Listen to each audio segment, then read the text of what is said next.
이곳에서는 나로라 하여. 아시죠? 네, 우리나라 제목은 즐거운 나의 집으로 지어져 있는데요. 원래 제목은 홈 스위트 홈이라는 제목의 영국 작곡가가 지은 노래입니다. 이 노래는 영국인 헨리 비숍이라는 사람이 작곡을 했는데, 이 노래가 영국에서는 유명해지지 않았습니다.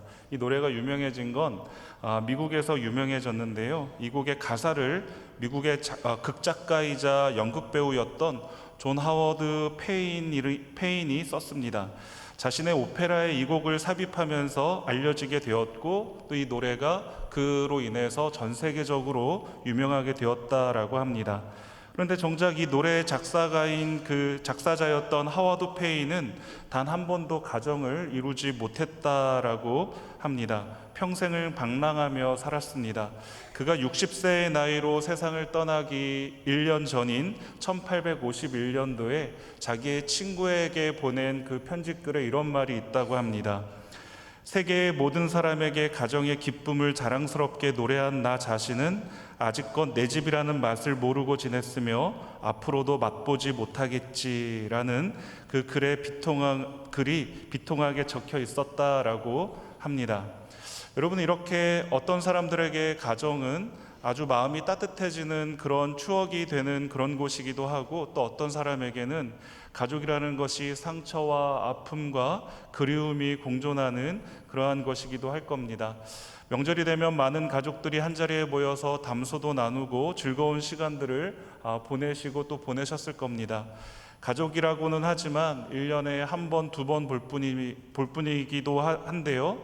오랜만에 만나도 바로 어제 봤던 것처럼, 어제 만났던 것처럼 그런 것과 같은 그런 친밀함이 있는 것이 가족이라고 할 수 있을 겁니다. 여러분, 오늘은 이 본문에 있는 말씀을 통해서 이 땅에 사셨던 예수님께서는 가족이라는 것을 어떻게 정의하셨고, 예수님이 말씀하시는 참 가족은 무엇인가를 말씀을 통해서 함께 살펴보고자 합니다. 예수님께서 어느 날 집안에 빽빽하게 둘러앉은 자들과 함께 말씀을 강론하고 계실 때였습니다. 예수님의 어머니와 동생들이 예수님이 계신 집 밖에 찾아온 것이죠. 그때 예수님 주위에 어떤 한 사람이 그 소식을 듣고는 예수님, 당신의 어머니와 동생들이 지금 집 밖에 찾아왔습니다 라고 말을 했습니다. 갑자기 예수님의 안색이 싹 바뀌더니 누가 내 어머니고 내 동생들이냐라고, 내 형제들이냐라고 말하고 있는 것이죠. 그 예수님의 이 시선은 가까이 둘러앉아 있는 사람들을 보시고 그 눈빛으로 하나하나 그 둘러앉아 있는 사람들과 눈빛을 마주치시면서 바로 이 사람들이 내 어머니이고 내 형제고 자매다라고 말씀하시면서 덧붙여 설명하시기를, 누구든지 하나님의 뜻대로 행하는 자가 내 어머니고 내 형제 자매이다라고 말씀하셨습니다. 여러분, 피는 물보다 진하다라는 말이 있습니다. 또 팔은 안으로 굽는다라는 말이 있죠. 그러한 말이 무색할 정도로 예수님께서는 어떻게 자신의 가족들에 대하여서 이렇게 차갑게 대하고 계실까요? 예수님의 가족이 찾아와 기다리는데 왜 예수님께서는 이렇게 말씀하시는 걸까요? 본문의 이 말씀이 어떠한 상황 가운데 나왔는지를 보겠습니다. 여러분, 본문에 있는 오늘 본문을 보시면 31절부터 35절까지 있는 말씀을 보시면 예수의 어머니와 동생들이라는 표현이 5번이나 나오고 있습니다. 반복해서 나오는 것이죠. 따라서 오늘 본문에서의 주제는 예수님의 진짜 가족이 누구인가라는 것을 주제로 해서 우리들에게 이 주제를 부각시켜주고 있다는 것을 반복되어지고 강조되어지는 표현을 통해서 알 수가 있습니다. 누가 예수님의 참 형제이고 참 가족인가라는 그러한 주제인 것입니다. 이 상황을 예수님께서 드러내 보이는 진짜 의도는 무엇인지, 왜 예수님께서 이렇게 말씀하신 의도가 무엇인가를 함께 살펴보겠습니다. 예수님의 어머니와 예수님의 형제들이 지금 예수님을 만나기 위해서 여기까지 찾아온 이유, 예수님이 계신 곳까지 찾아온 이유는 뭘까요? 마가복음 21절과 30절입니다. 우리 한번 성경을 통해서 한번 보실까요?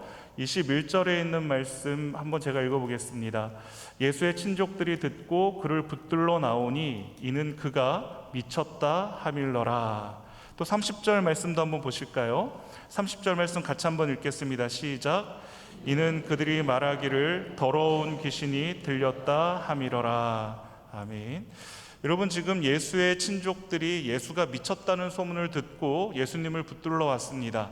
또한 예수의 어머니와 그의 가족들도 예수를 만나러 왔을 때 예수님께서 더러운 귀신이 들렸다는 말을 직접 들은 겁니다. 당시에 선풍적인 인기를 끌었던 그 예수님이 한간에는 바알세불의 힘을 얻어서 귀신을 쫓아낸다라고 하는 그러한 소문을 들은 겁니다. 이런 악의적인 소문이 만만치 않게 지금 그 당시에 예수님을 따르는 자들이 많았던 만큼 또한 예수님을 험담하고 예수님을 비난하며 예수님을 깎아내리는 사람들도 많이 있었음을 알게 됩니다. 만약에 여러분 우리 가족 중에 누군가 미쳤다 하는 이야기를 한번 들어보신다면 가만히 있을 사람이 있겠습니까? 예수님의 친척들은 그 이야기를 들으면서 예수님을 잡으러 왔고요, 또 예수님의 가족들도 우리 오빠는, 우리 형은, 내 아들은 절대 그럴 사람이 아니다, 지극히 정상이야 하는 마음을 가지고 예수님을 만나러, 예수님을 찾으러 온 것이었습니다. 그러나 예수님을 만나러 왔기는 왔지만 예수님이 하나님의 아들이라는 사실을 믿지 않은 채 더 이상 이 소문에, 이 더러운 소문에 휘말리지 않도록 예수님이 하는 이 일을 말리러 온 것이었죠. 오늘 본문의 이야기 속에 가족들의 입장은 정확하게 표현되어 있지 않지만 이 기막힌 상황이 연출되어 있습니다. 예수님의 어머니와 동생들이 예수님을 만나러 왔습니다. 여러분, 그러면 보통은 어떻게 해야 될까요? 가족들이 찾아왔다는 소식을 들은 예수님은 그 밖에 나가서 그 가족들을 맞이하면서 어머니 어서 들어오세요, 얘들아 어서 와라, 이곳에 와서 같이 담소 좀 나누자, 얘기 좀 하자, 그동안 나누지 못했던 밀린 얘기들 좀 나누자, 뭐 이렇게 좀 맞아주든지, 어머니 잠시만 기다려주세요, 제가 지금 설교 중인데 이 설교를 마치고 우리 좀 따로 재회를 할까요? 좀 밖에서 잠깐만 좀 기다려 주실 수 있으시겠어요? 뭐 이런 식으로 할 수 있지 않았겠습니까? 그런데 그러한 것들이 상식적인 행동이었을 텐데 예수님께서는 누가 내 어머니며 누가 내 형제들이냐라고 말씀합니다. 여러분, 이때 찾아온 가족이 이 말을 들었다면, 예수님이 하신 이 말을 들었다면 어땠을까요? 상처를 받지 않았을까요? 어머니 마리아와 동생들은 아마도 많이 섭섭했을 겁니다. 예수님께서는 그렇다면 가족들의 마음이 어떨지를 모르고 이렇게 말씀을 하신 걸까요? 아니죠. 여러분, 오늘 이야기는 그 가족들의 시선이 있지 않습니다. 그 가족들에다가 시선을 두는 것이 아니라 예수님께서는 가족들을 무시했다, 또 가족들을 문전박대했다, 가족들을 경멸했다, 어머니를 무시했다, 그런 것이 아니라 지금 여기에서 강조하고 싶은 얘기는 이 말을 들었던 1차적인 청중이 누구인가를 우리가 살펴볼 때 알 수가 있게 되는 겁니다. 여러분, 지금 예수님의 가족들은 집 밖에 있습니다. 집 밖에서 예수님을 만나려고 찾아온 것이죠. 근데 집 가까이에 둘러있던 예수님 주위에 있었던 자들이 바로 예수님의 1차적인 청중들인 것이죠. 다시 말하면 누가 내 형제고 누가 내 어머니냐라는 이 말을 그 가족들에게 한 게 아니에요. 누구에게 한 겁니까? 예수님 주변에 둘러 앉아 있었던 자들에게, 예수님의 가족들이 예수님을 찾아왔다는 소식을 듣고는 예수님께서 그들에게 지금 말씀하고 있는 겁니다. 여러분, 그렇다면 이 말을 들은 예수님 주위에 있던 사람들은 어떻게 생각을 했을까요? 이런 생각을 하지 않았겠습니까? 아니, 피를 나눈 혈육, 이 가족들도 가족이 아니라고 하시네? 그러면 어떤 가족이 진짜 예수님의 가족인 거야? 이런 생각을 예수님의 말씀을 듣고 있는 1차적인 청중들, 예수님을 둘러싸고 있는 그 청중들은 그런 생각을 하지 않았겠습니까? 그럼 누가 진짜 가족인 거야? 이런 생각을 했을 겁니다. 여러분, 마가복음 3장 34절에서는 어떻게, 우리가 오늘 읽은 본문 34절에서 뭐라고 말씀하고 있습니까? 그 1차적인 진짜 가족에 대해서 둘러 앉은 자들을 보시며 라고 말씀하고 있습니다. 마가복음 3장 34절에서는 둘러 앉은 자들이 내 어머니와 내 동생들을 보라라고 예수님께서 그 둘러 앉은 자들을 보시며 이렇게 말씀하셨다라고 말하고 있습니다. 그런데 마태복음 12장 49절 한번 보실까요? 마태복음 12장 49절 말씀 같이 한번 읽어보겠습니다. 손을 내밀어 제자들을 가리켜 이르시되 나의 어머니와 나의 동생들을 보라. 네, 마가복음에서는 둘러앉은 자들이라고 표현되어 있지만 마태복음을 보시면 좀 더 세밀하게 손을 내밀어 제자들을 가리켜 이르시되라고 말씀하고 있습니다. 그 제자들이 나의 가족들, 내 형제들이다라고 말씀하고 있는 것이죠. 예수님은 일부러 예수님 주위에 둘러앉아 있는 자들을 주목하시고 그들을 향해서 너희가 진짜 나의 가족들이다, 너희가 진짜 내 가족이다 라고 말씀하신 겁니다. 그러면 여러분, 둘러앉아 있는 자들, 여러분 이들은 어떠한 사람들이었을까요? 예수님을 배척하고 비난했던 사람들, 또 예수님의 친척들, 예수님의 가족들은 외인들이었습니다. 다시 말하면 집 밖에 있는 사람들이었습니다. 여러분, 이 마가복음 3장을 보시면 세 부류의 사람들이 나오고 있습니다. 첫 번째 부류의 사람들은 예수님을 비난하는 사람들, 예수님을 어떻게 해서든지 잡아 죽이려고 하는 사람들, 바리새인들과 서기관들, 그 당시에 종교적인 기득권을 가지고 있었던 사람들이 한 부류 나오고 있고요. 또 한 부류의 사람들은 예수님의 친척들, 또 예수님의 가족들, 예수님을 잡으러, 또 예수님을 말리러, 예수님을 찾으러 온 사람들이 바로 이 집 밖에 있었던 사람들이었습니다. 그리고 또 다른 한 부류는 어떠한 사람입니까? 이 집 안에 있는 사람들, 예수님과 함께하고 있는 사람들, 예수님의 말씀을 들으려고 앉은 사람들, 예수님 곁에 둘러싸여 있는 사람들, 그러한 사람들로 이 세 부류의 사람들이 등장하고 있는 것을 보게 됩니다. 여러분, 그들은 율법학자들, 그 예수님의 친척들이나 예수님의 가족들은 외인들로서 집 밖에 있었습니다. 그들은 율법학자처럼 예수님을 공격하거나 비난하지 않았습니다. 그렇다고 군중들처럼 예수님을 따르고 예수님 주변에 둘러앉아 있는 자들처럼 예수님의 사역을 긍정적으로 평가하지도 않았습니다. 예수님의 메시아라는 사실을 믿지 않았습니다. 그 예수가 미쳤다라고 하는 이 가짜 뉴스를 믿고 사실인 줄 알고 예수님이 하나님의 아들이고 메시아라는 것을 모르고 예수님의 사역을 말리러 왔고 예수님의 이 사역을 중단시키기 위해서 왔습니다. 반면에 예수님과 함께 집 안에 있었던 사람들은 어떻습니까? 저 멀리서 몰려들었던 사람들이었습니다. 예수님이 행하신 모든 이적들을 눈으로 보고 예수님이 전하시는 그 말씀 속에서 하나님 나라를 찾은 사람들, 찾고자 하는 사람들이 예수님 곁에 둘러싸여 있었던 겁니다. 그러나 지금 예수님과 이 몰려있던 사람들, 예수님과 함께 있었던 사람들은 어디에 있습니까? 집 안에 있습니다. 예수님과 가장 가까운 청중으로 그들은 있는 겁니다. 예수님과 육신의 어머니, 육신의 형제 사이에 누가 끼어 있는가 하면 가까이에 있는 둘러 앉아 있는 청중들이 있다라는 것입니다. 그들은 지금 예수님과 함께 있습니다. 그리고 어떠한 이야기를 듣습니까? 예수님이 느닷없이 저 밖에 있는 내 어머니와 내 형제들 또 내 누이들은 내 가족이 아니다라는 말을 듣고 있습니다. 저 사람들이 가족이 아니라면 누가 가족인 거야? 하는 그 선입견을 가지고 있었습니다. 예수님은 이들의 생각을 너무나도 잘 알고 계셨죠.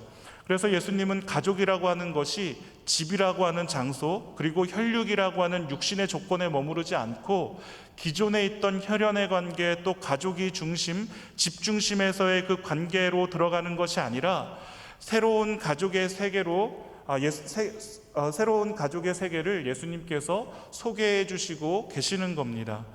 예수님께서는 이 육신의 가족들과 예수님 주변에 둘러앉아 있는 사람들의 그 무리와 진짜 하나님의 그 영적인 가족이 누구인가를 서로 이 집 밖에 있었던 사람들과 집 안에 있는 사람들을 대조시켜서 말씀하고 계시는 것이죠.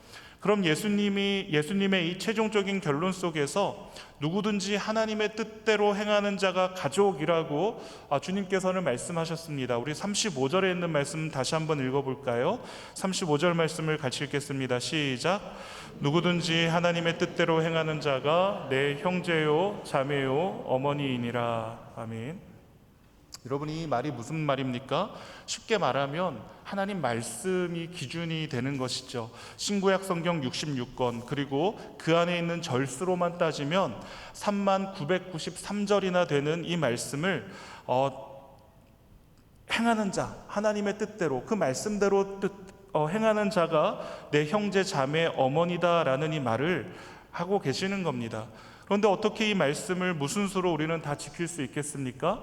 하나님 뜻대로 살고 있습니다. 나는 율법을 다 지키고 있어요. 이걸 강조하며 입에 침이 튀도록 말했던 사람들, 그들이 바로 서기관들과 바리새인들, 율법학자들이지 않았습니까? 그들은 정말 많은 말씀을 보았고 또한 외웠습니다. 심지어 그 말씀을 이마에다가 손목에다가 메고 다니고 몸에 달고 다녔습니다. 정말 하나님을 경외해야 한다고 자타가 공인하는 사람들이 바로 이러한 종교 지도자들, 율법에 열심히 있었던 사람들이었습니다. 예수님조차도 그들의 가르침은 정통에서 벗어나지만 그러나 그들이 행했던 육신의 모양, 그 경건의 모양들은 우리가 본받을 만하다라는 그런 뉘앙스로 말씀하신 적이 있을 정도였습니다. 그만큼 말씀과 율법을 지키는 데 열심이었던 사람들이 이 종교 지도자들, 율법사들이었다라는 것이죠. 그런데 예수님은 그런 사람을 향해서, 그런 열심히 있는 사람을 향해서 하나님의 뜻을 붙잡고 율법을 지키며 열심히 살았다라고 하는 그 사람들을 향해서 너희가 내 가족이다라고 결코 그렇게 말씀하신 적이 단 한 번도 없으십니다. 집안에 가까이 둘러앉아 있는 그 자들을 향해서 예수님께서는 너희가 내 가족들이다, 너희가 내 가족이야 라고 말씀하고 있는 것이죠. 여러분, 충격적이지 않습니까? 과연 이들이 하나님 뜻대로 행한 적이 있었을까요? 이들은 아직까지 하나님의 말씀이 무엇인지조차도 잘 알지 못하는 상황이었습니다. 게다가 그들은 하나님의 뜻대로 행하는 사람이라고 말할 수도 없었습니다. 여러분, 그들 중에는 로마의 앞잡이의 어떤 세리도 있었고요, 또 창녀들도 있었습니다. 도둑질하다가 잡힌 사람도 있었고, 살인자나 간음한 여인도 있었습니다. 여러분, 하나님 뜻대로 행한 사람들이 맞을까요? 과연 이들이요? 어부였던 제자는 위기의 상황에서 예수님을 3번이나 부인하고요, 게다가 누가 더 큰 자리를 차지할 것인가 탐욕적인 욕망을 서로 감추지 않고 치고받고 싸우던 이들이 바로 예수님의 제자라고 하던 그런 자들이었습니다. 여러분, 예수님께서는 어떻게 이런 자들을 향해서 너희가 내 가족이야 라고 말씀하실 수 있으신 걸까요? 그들은 하나님의 뜻을 다 행하는 것이 조건이라면, 또 내 뜻대로 행하는 자가 가족이라고 하는 이것이 조건이라면 정말 그들이 예수님의 가족이 될 수가 있는 걸까요? 여러분, 그렇다면 행한다는 이 말의 의미를 우리가 먼저 좀 살펴봐야 될 것 같습니다. 여러분, 요한복음 6장 38절에서 40절 말씀인데요, 한번 보시겠습니다. 우리 성도님들께서 한번 읽어주실까요? 6장 38절에서 40절 말씀 우리 성도님들께서 읽겠습니다. 시작. 내가 하늘에서 내려온 것은 내 뜻을 행하려 함이 아니요 나를 보내신 이의 뜻을 행하려 함이니라. 나를 보내신 이의 뜻은 내게 주신 자 중에 내가 하나도 잃어버리지 아니하고 마지막 날에 다시 살리는 이것이니라. 내 아버지의 뜻은 아들을 보고 믿는 자마다 영생을 얻는 이것이니 마지막 날에 내가 이를 다시 살리리라 하시니라. 아멘. 네. 여러분, 요한은 예수 그리스도의 이름을 이렇게 증거하면서 하나님이 보내신 예수 그리스도를 믿는 것, 그로 인하여서 진짜 영생을 얻어 사는 자, 이게 바로 하나님의 뜻이다라는 것을 말하고 있습니다. 가족이 되는 것은 바로 예수 그리스도를 믿는 것으로 가능하다라는 것을 우리에게 알려주고 있는 말씀입니다. 예수 그리스도의 살과 피로만 가능하다라는 말입니다. 이 일을 이루시기 위해서 예수 그리스도께서 십자가 가운데 자신의 살을 찢어주시고 자기의 피를 흘려 우리에게 나누어 주신 겁니다. 예수 그리스도의 십자가 사건을 통해서 이 지상에 이루게 될 하나님의 그 몸된 교회와 밀접하게 연결되어져 가고 있는 겁니다. 하나님께서 우리를 향하여 자신의 그 아들의 살과 피를 내어주셔서 함께 식사를 하며 영생을 누릴 수 있는 그 은혜의 자리에, 한 가족 식사 자리에 우리를 초청하신 겁니다. 그래서 우리는 식구가 된 것이죠. 사랑하는 성도 여러분, 우리는 지금 어디에 있는 누구입니까? 예수님의 기적, 또 병나음, 또 귀신을 쫓아내신 것, 그 능력을 보여주는 이런 것들을 보기 위해 구름대같이 모여든 그 집 밖에 있는 군중입니까? 아니면 여전히 나는 부족하고 죄인이고 허물이 많지만 그런 자격 없는 나지만 집안에 둘러앉아 예수 그리스도 앞에 무릎 꿇고 그분이 무슨 말씀을 하시는지 내가 끝까지 듣고 순종하기로 작정하는 그 자리에 있는 제자입니까? 세상의 기준으로는 한참 모자라지만 그러나 주님의 말씀에 귀를 기울일 줄 아는 그런 제자입니까? 주님 발 앞에 내 뜻을 내려놓고 이제 내가 그분의 말씀에 순종하겠노라 하는 주님께 순종하는 자리에 우리는 지금 있습니까? 세상의 많은 사람들이 기독교를 부정적으로 말하고 있습니다. 기독교에 대해서 할 말이 없는 시대를 우리는 살고 있습니다. 교회가 그러면 어떻게 하면 이 세상 사람들을 향해서 우리가 감동을 줄 수 있을까요? 어떤 메시지를 전해줄 때 그들이 그렇지, 하나님 나라는 그런 거지 라고 그들이 그렇게 말할 수 있을까요? 여러분, 우리가 하나님 앞에 어떠한 큰 일을 행함으로 인해서 그런 큰 일을 행하는 것을 세상 사람들에게 보여준다고 그들이 그렇지, 하나님 나라는 그런 거지 그렇게 생각을 할까요? 아닌 것 같습니다. 그 전에 내가 하나님의 뜻을 구하고 그렇게 살아가는 순종하는 예수의 가족이 되어야 세상 사람들이 우리를 조금씩 납득해가는 일들이 있을 겁니다.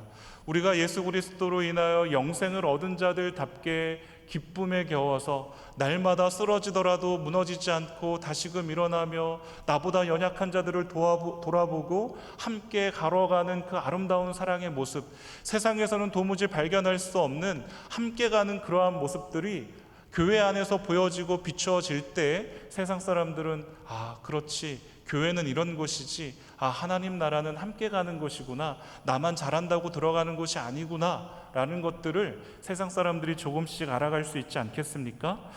여러분, 이러한 전제 조건이 되지 않는다면 내가 어떻게 세상을 향해서 많은 것을 보여준다 할지라도 세상 사람들은 전혀 감동하지 않습니다. 그렇게 생각하겠죠. 또 잘난 척하고 있네, 또 자기 잘났다고 그러네, 이 정도로 생각할 뿐이지 전혀 감동하지 않는다는 것이죠. 주님의 말씀 앞에 둘러앉아서 주님과 가까운 밀접한 관계 속에서 주님과 동행하면서 믿음의 가족으로 살아갈 수 있는 은혜를 누리시기를 주님의 이름으로 축원드립니다. 여러분, 오늘 본문에 자세히 드러나지는 않습니다. 예수님의 가족들은 굉장히 상처를 받았을 겁니다. 반면에 여러분, 그 많이 모인 사람들 중에 위로를 받았던, 진짜 위로를 받았던 사람들은 누구일까요? 어떠한 사람들일까요? 예수님 주위에 둘러앉았던 예수님의 제자라고 할 수 있는, 예수님의 가족이라고 말했던, 예수님이 가족이라고 말했던 그 사람들이 정말 위로받은 사람들 아니었을까요? 그들은 때로는 전해지는 하나님의 말씀에 자기가 으스러지며 회개하며 눈물 흘리는 그러한 은혜를 경험했습니다. 때로는 내 상처와 아픔을 어루만져 주시며 약을 발라주시고 치유하여 주시는 그 놀라운 은혜와 역사를 경험했겠죠. 내가 세상에서는 소외되고 박살나고 사람들로부터 버림받았지만, 늘 내가 그 상처 속에 매여 있었지만 하나님께서 오늘 나를 불러주셔서 십자가에 기대어 살아갈 수 있는 그런 존재로 우리를 부르시고 또 말씀하실 때, 너가 내 가족이야, 내가 너의 가족이야, 이 말씀을 들려주시는 그 음성을 들었을 때 여러분, 그들이 얼마나 큰 위로를 받았을까요? 말할 수 없는 위로를 받았겠죠. 실제로 그들은 육신의 가족들을 잃어버린 사람들이 많았을 겁니다. 전쟁을 통해서 또 고된 노역을 통해서 남편을 잃어버린다면 어느 날 아침 나는 이제 과부가 되는 거죠. 아버지가 없는 고아가 되는 것입니다. 그야말로 소망이 없어 보이는 이 세상에서 소외된 그 사람들에게, 여인들에게, 연약한 자들에게 예수님 말고는 의지할 수 없는 그 인생 가운데 있는 사람들을 향해서 너희들이 진짜 내 가족들이야, 너희가 진짜 내 가족이야 라고 하는 이 말씀을 우리 주님께서 하고 계시는 겁니다. 누구든지 하나님 뜻대로 행하는 자가 내 형제요, 자매요, 어머니다 라고 말씀하시는 것이죠. 여러분, 이 말씀을 들었을 때 나는 이 세상에 더 이상 남편도 없고 자식도 없고 모든 가족을 잃어버린 채 나는 소망이 없는 존재였는데 나에게도 가족이 생기는구나, 내가 예수님의 가족이 되는구나, 내 주위에 있는 이 사람들이 내 가족들이구나, 영적인 가족으로 하나님께서 묶어주셨구나 라는 것을 그들이 주님의 말씀을 들으면서 생각하며 위로를 받고 힘을 얻지 않았을까요?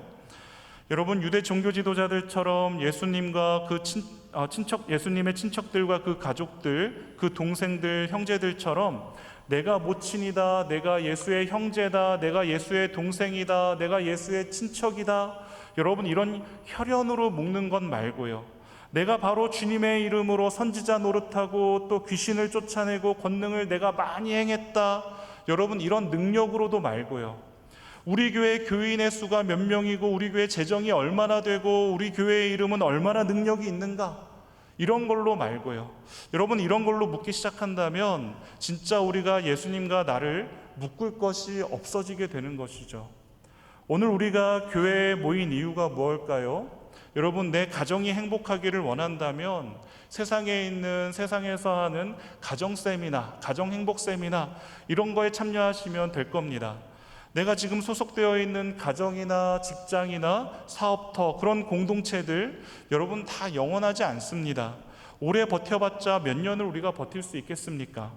내가 아무리 가족을 챙기고 알뜰살뜰 내 가족을 위해서 내가 헌신한다고 하지만 그 가족이 내 힘만으로 지켜지는 것은 아니라는 것 우리 잘 알고 계시지 않습니까? 여러분, 예수님께서 그 당시 청중들에게 요구하셨던 것이 오늘 우리가 지금 앉아서 하나님의 말씀을 듣고 있는 우리에게 하시는 동일한 말씀인 겁니다.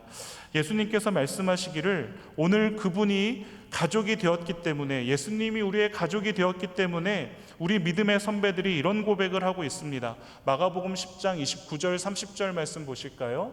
한번 같이 읽어보겠습니다. 시작. 예수께서 이르시되 내가 진실로 너희에게 이르노니 나와 복음을 위하여 집이나 형제나 자매나 어머니나 아버지나 자식이나 전토를 벌인 자는 현세에 있어 집과 형제와 자매와 어머니와 자식과 전토를 100배나 받되 박해를 겸하여 받고 내세의 영생을 받지 못할 자가 없느니라. 아멘. 여전히 우리는 박해를 받습니다. 그러나 영생을 받지 못할 자가 없다라고 말씀하십니다. 이 현세에서도 죽어서만 누리는 그 영생, 우리가 누리는 그 영생이 아니라 이 현세에서도 100배나 되는 은혜와 그리고 복을 받는다라고 말씀하고 있습니다. 근데 여러분, 더 중요한 게 무엇입니까? 30절 말씀 보실까요? 현세에 있어 집과 형제와 자매와 어머니와 자식과 전토를 몇 배나 받는다고요? 100배나 받는다라고 말씀하고 있습니다. 땅만 100배를 받는 게 아니라 집과 형제와 자매와 어머니와 자식들, 전토까지 100배나 받는다라고 말씀하고 있습니다. 어떻게 이 가족들을 우리가 100배나 받을 수 있습니까? 지금 다시 자식들을 많이 낳으면 100배가 될까요? 아니죠. 그런 말이 아닐 겁니다. 영적인 가족들이 우리 가운데 100배나 넘치게 생긴다라는 이 말씀인 것이죠. 여러분, 이게 얼마나 큰 복인지 우리가 알아야 될 줄로 믿습니다. 예수님께서 말씀하신 대로 예수님 주위에 둘러앉아서 함께 말씀을 들었던 사람들, 그들은 저마다 성향도 다를 것이고 또 성격도 다르고 또한 삶의 방향과 방식도 다 다릅니다. 부딪히며 예수님의 말씀을 듣고 자기 뜻을 각자가 꺾고 그 십자가 앞에 모여있는 사람들을 향해서 예수님께서는 너희가 내 가족들이다 라고 말씀하신 겁니다. 천지를 창조하신 예수님께서 자기 가족을 만드시는 이 일에 실패는 있을 수가 없는 것이죠. 살든지 죽든지 건강하든지 병들든지 부자가 되든지 가난하든지 성공하든지 실패하든지 그런 것과는 상관없이, 우리의 기대와 우리의 소원과 상관없이 우리 주님께서 자기의 가족을 일방적으로 만들어내시는 줄 믿으시기를 바랍니다. 여러분, 여러분의 상황은 어떠십니까? 저는 가족과의 관계에 아픔이 많이 있어요. 저는 가족이 없어요. 저는 정말 힘든 세상 속에서 저를 위로해 줄 만한 어떠한 사람도 저에게는 없어요.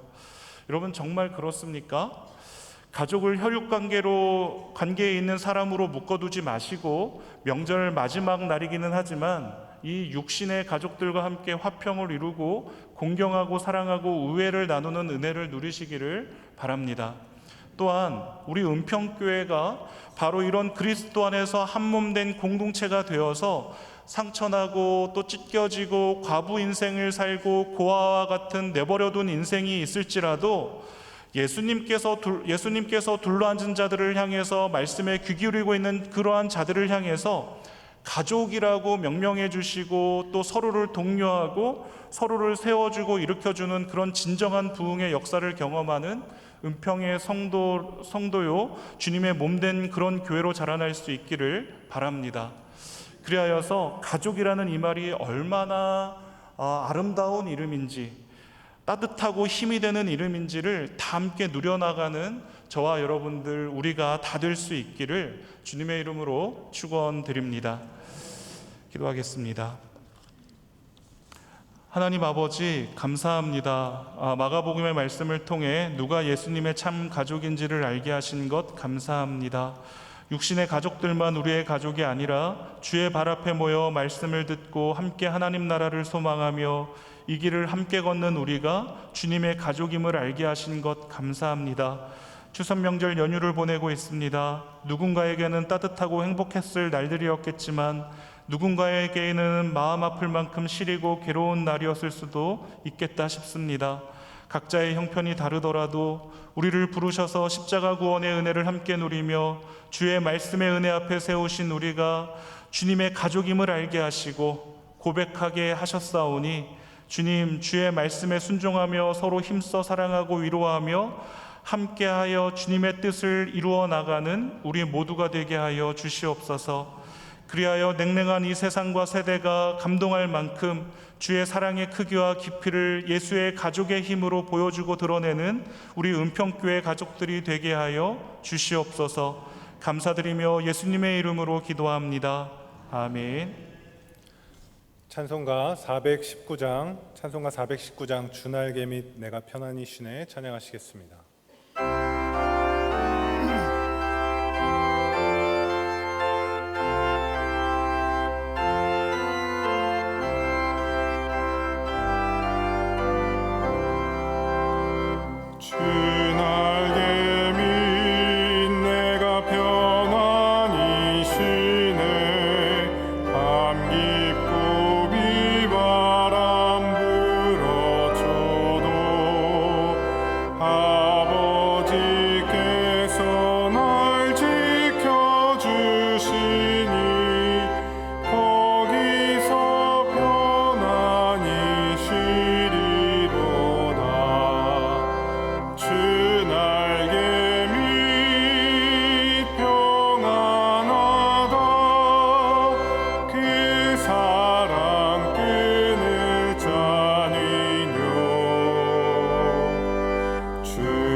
순서는 담임 목사님께서 진행해 주시겠습니다. 네, 오늘 예수님의 진정한 가족은 누구인가? 라는 질문에 또 말씀을 통해서 하나님의 뜻대로 사는 자, 다른 말로 하면 우리 주 예수 그리스도를 믿는 모든 자들이 예수님의 가족이고 하나님의 가족이다 라는 복된 말씀 받았습니다. 주님이 늘 저와 여러분에게 너가 내 가족이야, 내가 너의 가족이야 말씀해 주시는 줄 알고, 또 주어진 또 남은 여러분의 모든 생각 가운데 또 교회가 또 하나님의 가족인 줄 알고 또한 예수님의 가족답게 그렇게 멋지게 사시기를 주의 이름으로 축복합니다. 귀한 말씀 고맙습니다. 광고는요, 내일 목요 사역은요 그대로 진행이 됩니다. 그리고 오늘 점심은 그 추석 연휴 관계로 교회에서는 제공을 안 한다는 것 꼭 기억해 주시기 바랍니다. 또 예배 후에는 구역장님들 공과 공부 있겠습니다. 기도하겠습니다. 하나님 아버지 고맙습니다. 오늘 또 추석 연휴 중에 또 하나님의 은혜를 사모하여 나온 주의 백성들 말씀을 통해 또 하나님께서 함께하여